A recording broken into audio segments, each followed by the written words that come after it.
Hi, and welcome to Shifting Perspectives, the Baja Beach Wellness Diaries podcast. I am filling in for Wendy as your host. I'm Bridget. This is Amy, Angela. Hey. And today we are going to be talking about accountability. So accountability is taking ownership of your actions.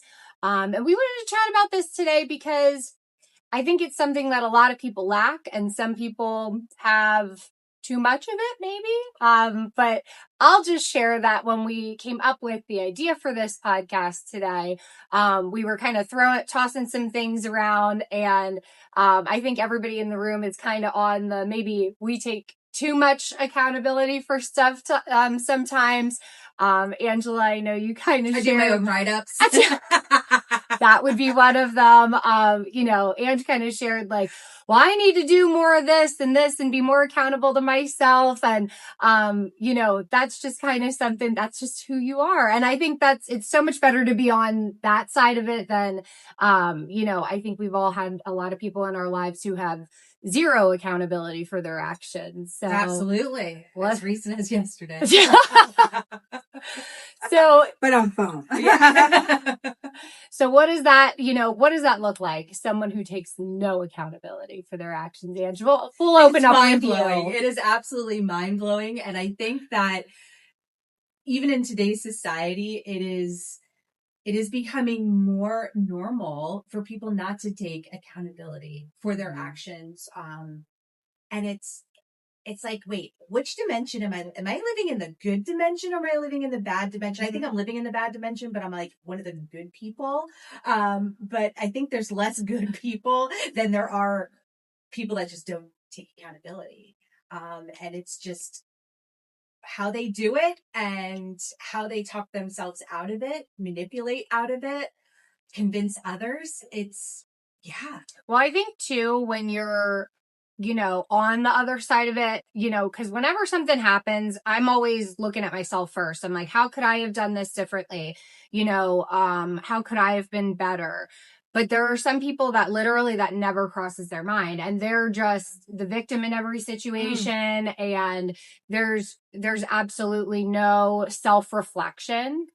And I mean, I know it's something that I'm like really trying to make sure my kids don't grow up that way, because we're living in a society where a lot of times people aren't held accountable, and that's a huge problem. Like even, justice system won't hold people accountable. I second that. Or it's so difficult to get people to be held accountable. And I think it's just important that as a society, we have to keep this going. We have to keep accountability going, because it's not something that is being taught. It's not something that there is being demanded of people. And that's a huge, huge problem. Mm-hmm.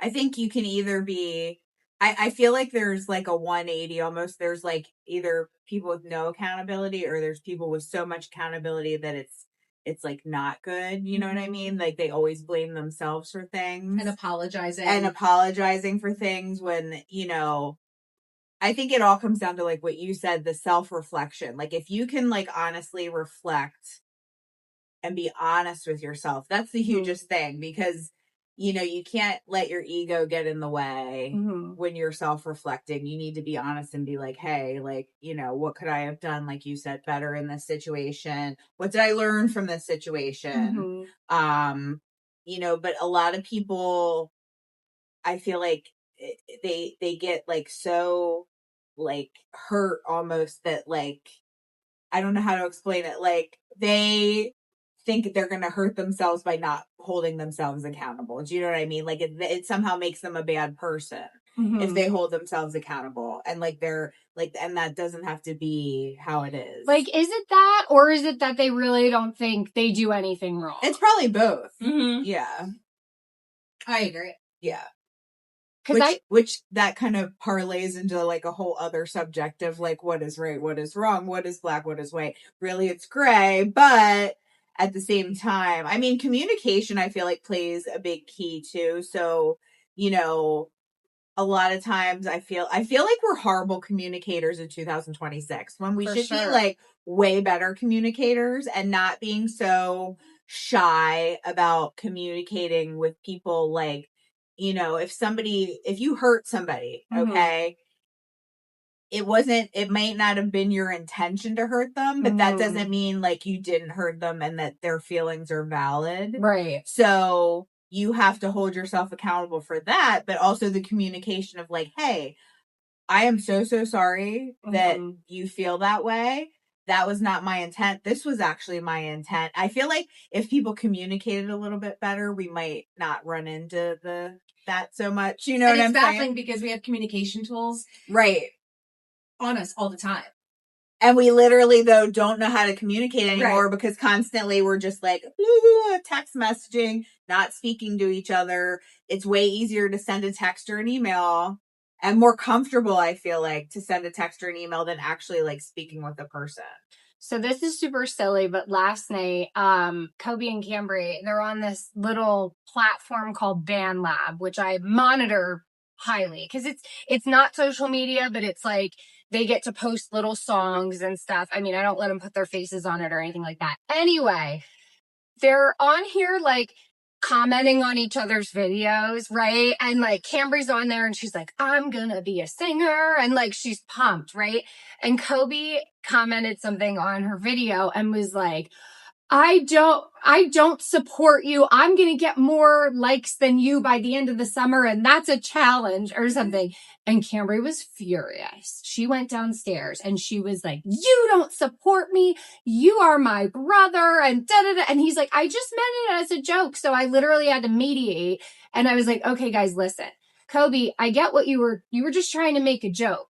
But where accountability comes in is like you put on there, you don't support her, right? And that's what made her mad. That was the part of, it wasn't that you don't want to have a fun little competition of who can get more listens or whatever in the world they're doing.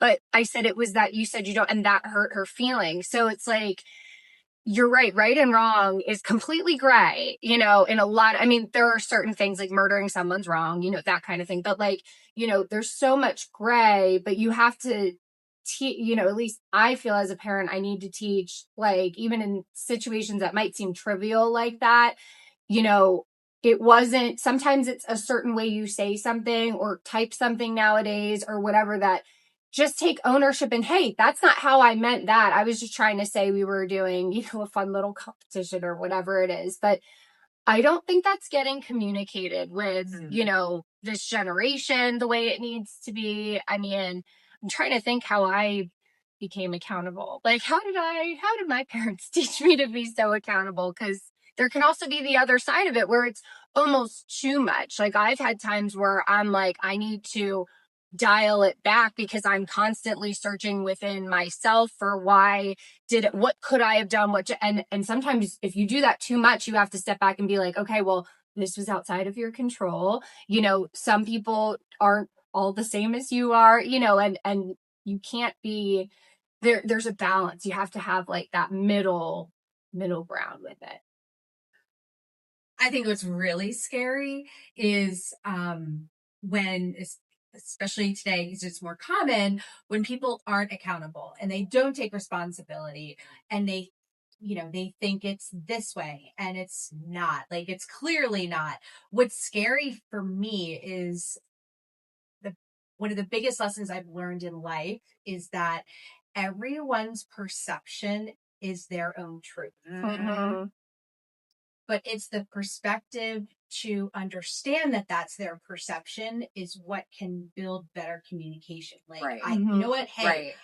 I get it. That's the way you see things. I see things my way. How can we like bring that together?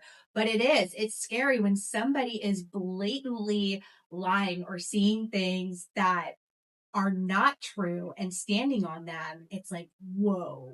Like, And that's your reality? Like, and is what it their type of reality? fuckery is that? Are they lying or are they just crazy? Yeah, exactly. Like, are they that good Like, at lying? Is or- lying or just not taking accountability and making excuses so much of who they are, that's the only thing they know how to do.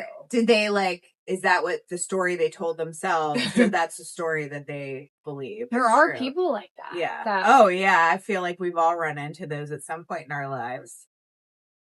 I mean, accountability goes into a lot of other subjects that we've talked about on the podcast in general, but it's alarming when there are facts, because there is the gray, there's black and white, but like when there's facts and there's this La La Land version of a story or something, it's scary. We can't, there has to be some sort of regulation with stuff, and there's not. It's kind of the wild, wild west with, we've gotten, I feel like as a society, like loose on a lot of things, like, your perception and, I don't want to say just thinking things that are facts are true when they're not, like trying to, yeah. Like there's still are facts, and you can't just make up stories. And you can feel however you want to feel about the facts, and all those feelings are very valid, but facts are facts are facts. Do you know what I mean? There's plenty in life that isn't a fact that's gray, that could be interpreted a bunch of different ways, but facts are facts. Yeah. And how you feel about the facts is how you feel, and everybody should be entitled to how they feel. Mm-hmm. They also have to make sure that their feelings are not the feelings of others just regurgitated in their brain. I see that a lot too. I think you just have to come to a point in your life where you want to do self-reflection. I don't think it can be, tasked to you, something you can do on a to-do list. It's just whether it's situational or, maybe you're just at a point where, hey, things are not going the way I need them to go. Right. So I should say a smart person, not who's normal these days, but somebody, none of us are normal. Right. Like someone with a little bit of self-awareness might say to themselves, you know what, like maybe it's me. Mm-hmm. Right. And I do, I know he's a little bit controversial, but I enjoy listening to Jordan Peterson. I don't agree with that. I knew you were going to bring him up. Yeah. But he does, say that if you want to find out what you need to change about yourself and find out what you don't like about yourself, or maybe what other people don't like about you, stare in the mirror quietly for 20 minutes and you'll get all your answers. Mm-hmm. But some people don't have it in them to do that. And it's like, what was there a generation? I'm kind of going back to the narcissism podcast, but like, is there like was that not taught like back in the day? But that's not possible. My parents like literally taught me. My parents always self-reflected and taught me to be super, self-reflective in every situation. Like something goes wrong, like think about, and it's flipping it and thinking about the other person. Like I do that in every single situation. I put myself in the other person's position because everybody's different. But there's again, like it comes down to sometimes, that other person's just wrong. You know what I mean? Like, or they're not self-reflecting at all. I mean, where how is there a handbook on this, or like how do we make sure that this continues, because we don't want a whole society of people who just are in their own La La Land world. And I think like it really is, social media makes it like 10 times worse because everybody's just like, I mean, we've all taken a selfie, but everybody's so wrapped up in their own little world of like almost like their own, I don't know. It's just, people don't worry enough about other people. Maybe that's it. Like, I think that is like a huge part of it. But I also see how I feel like we were on like this baseline for a while of people like caring about other people. And then like now there's like a split happening where there's like this push for everybody to care about each other and like, let's work together and like, figure life out. And then like, there's the other that are just about like themselves and like doing whatever. And it's like, it's weird. There's like almost like a splitting now. There's a divide. Yes. I was talking to you about that. Like, isn't this the year? Like, I keep seeing everything. Like, I know we were going to do like another podcast on this, but like almost like the narcissistic collapse. I see that everywhere, that this is like the year that like systems, people, it's crumbling. But at the same time, there's a huge group of people that are just like that, like no self-reflection, no accountability, you know, and if it's that hot, like maybe it's that scary for those kind of people to look in the mirror and be like, I'm a terrible person. I don't know. Maybe that's it, but they don't have that even in their brain. That's not even on a to-do list. That's not even, I feel like, and I guess you could kind of say that's like a subjective kind of thing, like being a terrible person. But I feel like anybody who I had this talk with Carol actually, like anybody who thinks they might be a terrible person or a narcissist is never a terrible person or a narcissist. Like terrible people and narcissists never worry that they're terrible or narcissistic. yeah, They don't, because they don't have that little piece of humanity is missing out of their brain. You know what I mean? Mm-hmm. But there's a lot of them running around. Yeah. Yeah, there is. Yeah, there is. And I think I think those people just never really face any type of consequences. And that could be a whole other discussion in itself. You know, obviously I'm parenting different than the way I was parented. I'm sure, you know, you can say the same. You know, you want to hold your kids accountable. Mm-hmm. However, I know for me, I'm constantly running, going, sports, this and that, right? So it's tough, like not tough. I'm not saying it's tough to hand down consequences, but do they really understand you? Because I'm going to take your phone away. Mm-hmm. Well, how can I take your phone away when they need the technology for school? They need, even with phones, they need the technology for school. They need the phones to communicate with their coaches. They need, you know, to be able to, you know, do things for school or this or that. They have that access, or I need to get in touch with them. You know, I have my kids on Life 360. If I ground them, you know what I mean? Like, it's just, I don't know. Was it that? Was it the schools? Because I can tell you right now, without naming school districts or teachers, but there is so much lack of discipline happening with schools. Maybe that's a huge part of it. I feel like that is a huge part of it, but it's also almost like, I feel like sometimes schools now are scared to like discipline because of, you know, so much social pressure and like you can't hold the kids accountable because you're gonna, you know what I mean? It's like this big tornado or snowball rolling down a hill with, you know, it's like you lose the values, you lose the communication, you lose the accountability, and it just keeps getting like worse and worse and worse. It's just very. Let's talk about a situation that happened like a couple of hours ago, right? You two had a second interview. Yeah. This is a great thing. Yeah. Second to talk about. And refresh me if I'm wrong or if I'm incorrect. Don't have all the details, but she was supposed to come in for a second interview, but her alarm didn't go off.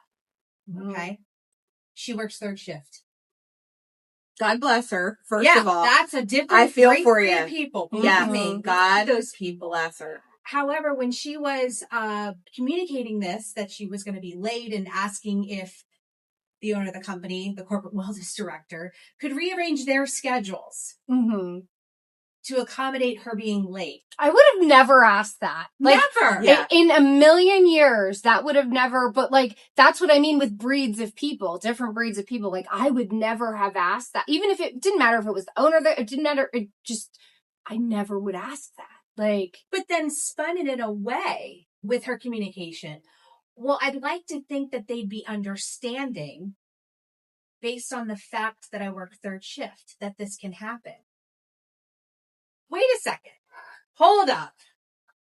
Like you're going to a second interview, which is communicated to them that they're going to be sitting in front of the owner and the corporate wellness director of the place of employment that they're seeking. Asking them to change their schedule and then manipulating. Well, they should be understanding. I'd like to think that they'd be understanding. No, because honestly, if you're doing it now in a second interview, the second interview is to kind of like, you know, make sure that you are the right fit for the, and if we're already having this pattern, like, no, that's we're going to have it again. Yeah. Yeah. That's like God just gave us that example of accountability this morning, actually. Yeah. Interesting. I just remember my parents would always harp on there's consequences for whatever you do. Like every action, there's a consequence, good or bad. So make, the correct decisions Karma. because there are consequences for any action that you take. And I can look back at, any decision I make and be like, yeah, like this was the consequence. And, it's the books you got in elementary school where it was like, if you want to make this decision, go to page 20. If you want to make this decision, go to page 25. That's literally how like life works. Yeah. It's very interesting. Mm-hmm. Very interesting.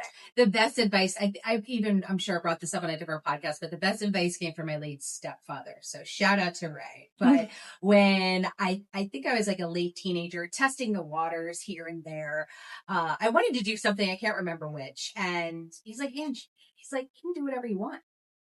I'm like, awesome. Then I'm going. I don't know what it was for. He's like, but just be willing to accept whatever consequence may come your way.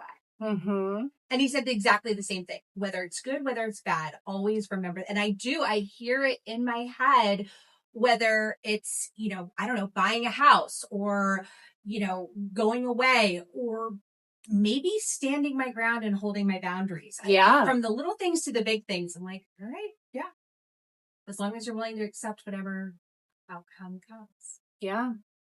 It's also little things like I don't know why I thought of this, but in December I made that head spa appointment. You got me that gift card for where's it, Atrium in Lancaster. Yeah, still haven't gotten there. Shout out Atrium in Lancaster. It's on my list, but I was like, hi, well, I'm having a crisis emergency because that's a whole other podcast when we can legally talk about it. But, I had to cancel my appointment and I was within the whatever. And I was like, if you need to charge me a deposit or whatever you need to do, like, again, it's accountability, but we see people every day, not necessarily even in our business, but, we do see it sometimes in our business, but in other places where people just expect that there's no consequences for their behavior, or they don't follow a rule or they don't follow a contract and they expect that they won't have consequences. Like, where is that? Like, I realize there's not as many people like us that would be like, hey, you got to do what you got to do. Like, I know what the rule is. Like, it's okay.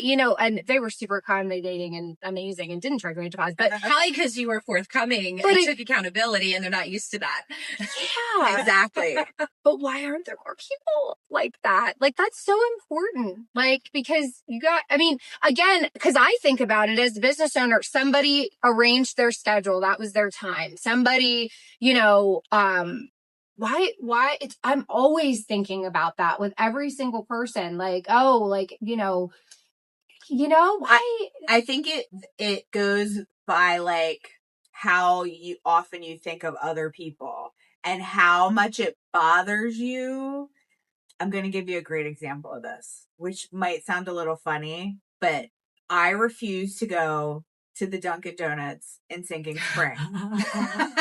Tell me why. It's a terrible. And I'm going to tell you why. It is terrible. I am going to tell you why. If you are coming from the Wyomissing area, do you know how many people you are inconveniencing by making a left into Dunkin' Donuts? You have to basically stop all traffic on Penn Avenue. Everybody's got to wait for you, and then you have to turn.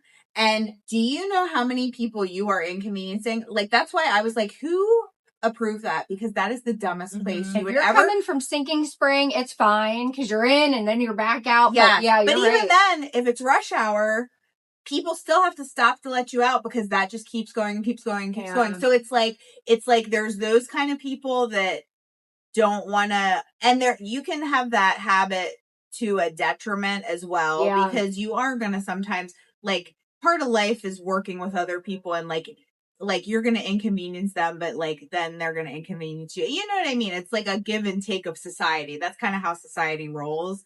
But like, I literally refuse to go to that Dunkin' Donuts because I don't want to inconvenience like 25 people for me having to pull in there. So it's like, there's that mindset, and then there's people that just don't care. Well, what did you say? Like, right Like before entitlement almost. Yes. Like all these people better stop because I need to get my iced macchiato. Well, entitlement comes from lack of consequences. Exactly. And repercussions. Yes. Please make sure your kids have repercussions and consequences. Yeah. And it is tough nowadays with Mhm. technology. It is so tough. Mm-hmm. What did you say right before we started filming though, Amy? It's like you cannot, like, you almost just went into it. Like, you can almost think about people too much to a fault. Like, there is at some point. Yeah, like I will be, like I will think about everybody else first before I think about myself. So Mhm. like that's part of that too. Like you can almost, that can be a detriment as well. Like you're accountable to everybody else except yourself. And you should always be accountable to yourself first, unless it's like somehow like obviously not being self-reflective or like harming others. But people tend to be accountable to everybody else and not themselves. Like I just finally got back into going to the gym. Like I'm like on a strict schedule now. I told you I'm getting up at like the butt crack of dawn, taking care of my animals, sitting in the sun for 10 minutes. And then I have been walking 4 miles almost every day of the week. Like, cause I'm like, and I'll wake up and I'll be like, oh God, I don't want to walk. And I feel amazing after I do it, but I'm like, Amy, just like lay here. It's fine. And I'm like, no, bitch, get out of bed and get your freaking sneakers on and go. Cause I know it is good for me. And it's like being accountable to yourself. Like, I feel like that's really tough. I need to do that too. With a lot of people. Yeah. But at the same time, I feel like people who are very self-reflective recognize that in themselves. Yeah. So like, it's easy to like, kind of like give yourself a little kick in the high knee. Well, because it's like, I need to do this or I need to do that, or, oh, I could be using my time to work on this, which would better this for everybody. Like, that's what I do too. And I do need to hold myself more accountable to, like, what did I say in the text? Like, I need to get in my own equipment. Yeah. Well, I need to start doing red light therapy 3 times a week. Like, I cannot look at my email before I go for those 4 miles, because if I look at my email, think about it. I will like be like, oh, I can answer this really quick. I can do this really quick. No. You have to like set boundaries with yourself too. Mm-hmm. Yeah. I think it's just harder for women than it is men, at least in my observations, just because we do carry a lot of responsibility. Men do too. However, the majority of the time we're carrying the emotional and mental burdens of other people, you know, especially as mothers, housewives, wives, you know, we carry that as well. It's just the way we're made. So it's easy for us to sacrifice even the silliest of things or the biggest of things. But because, you know, like, well, like, why take time for me? Because I could be doing this, I could be doing that, or that's an hour I could spend with that. Or, you know, I could do an hour of catching up on emails, or like anything, cleaning up the house, or cleaning up this the or house, that, because there's always something to do. It's easily like it's easy to get distracted.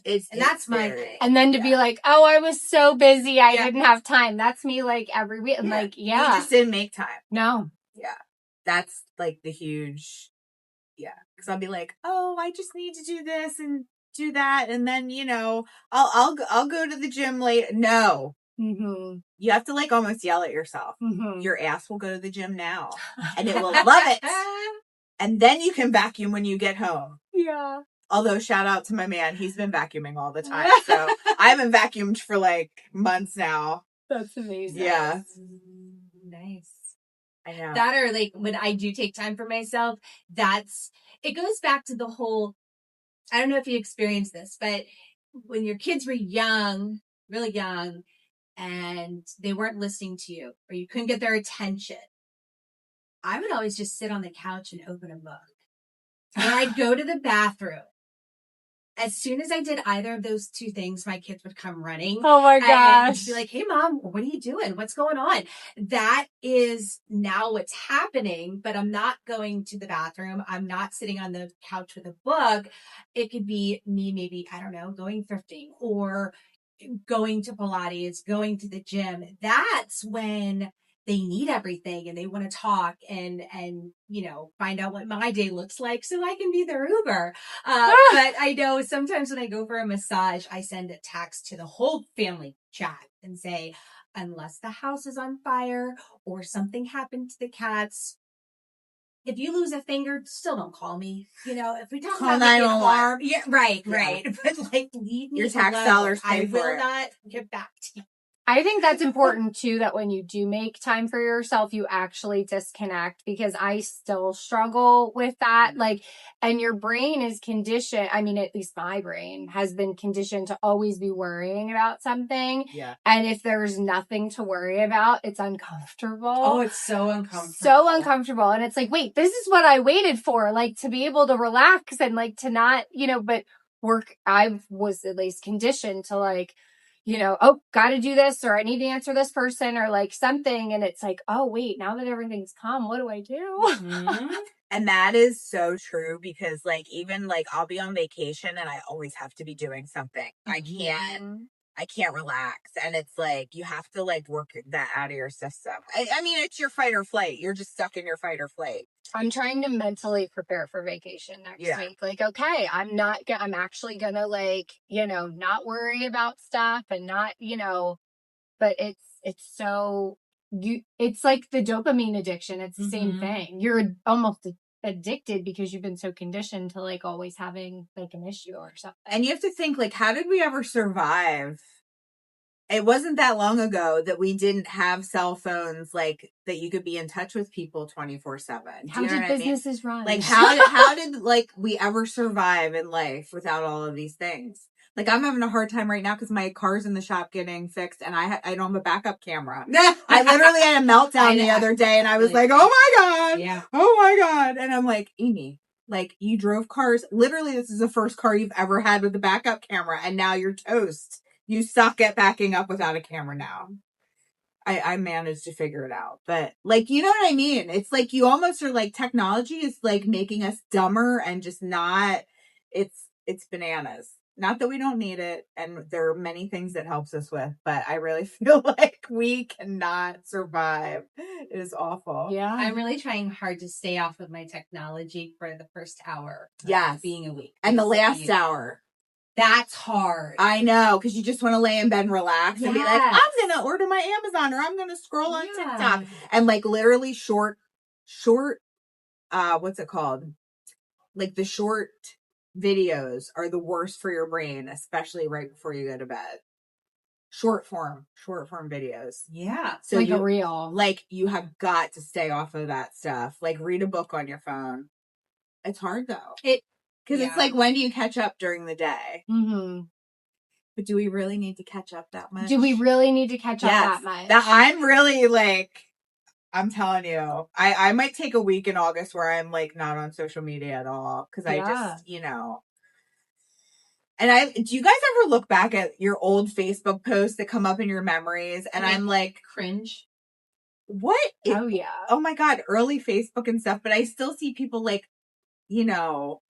they complain all the time about stuff on social media. And it's this is not a productive place to vent your feelings. You know what I mean? Yeah. I don't want to know that you stubbed your toe and fell in a pile of whatever and now you're pissed at the world. Yeah, you know what I mean? I see some stuff on there. There's a lot of oversharing. What it really annoys me are the ones that give you a breadcrumb, they're in crisis mode or something terrible happened. Yeah. But they give you a breadcrumb. Prayers, please. Yeah, but don't tell you what happened. Yeah. And then they get flooded with all these what's going on? What's it? It's and that's a dopamine addiction. Yeah. People love the drama. They need that. And it makes me I don't even want to be on social media. It's bananas.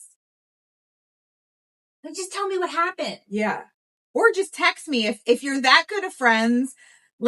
People who are on your Facebook should never know your business. If they're not close enough for you to text them or call them if something happens, really that they shouldn't be knowing about it. Yeah. You know what I mean?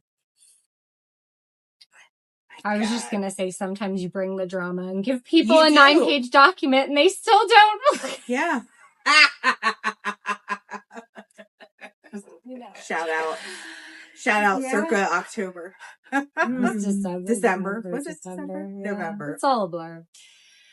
Yeah. Well, we squirreled a little bit, but That's all right. you know, main thing I would say, if you're a parent, please teach your children how to be accountable and to put yourself in someone else's shoes. I mean, that's always something I've like always heard too. You never know unless you walk a mile in someone else's shoes. And I take that so to heart, you know, with everybody who works here, with everything. I always try to, well, let's think about, you know, them and what they're dealing with. And, you know, so let's keep that going somehow in the world, that people care. And use that to buffer while like you have to care and you have to put yourself in other people's shoes.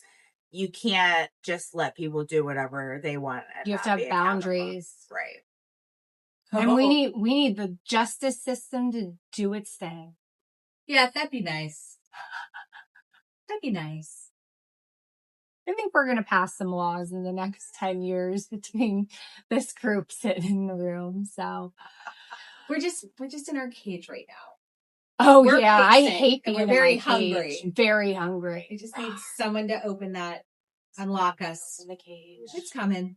It's coming. And we're going to have some good podcasts coming up too. So, you know, we're going to have some good guests coming up. Yes. We're going to have some different interesting things we're talking about. So exciting. We're going to have some traveling podcasts. We're going to have some traveling podcasts coming up. There's new and exciting things in the pipeline. Yes. That we're not going to tell you on social media because we're not going to tell you until they're actually happening. Please subscribe to our channel, like our thing. There's a bell or something I heard about that Wendy was talking about with notifications.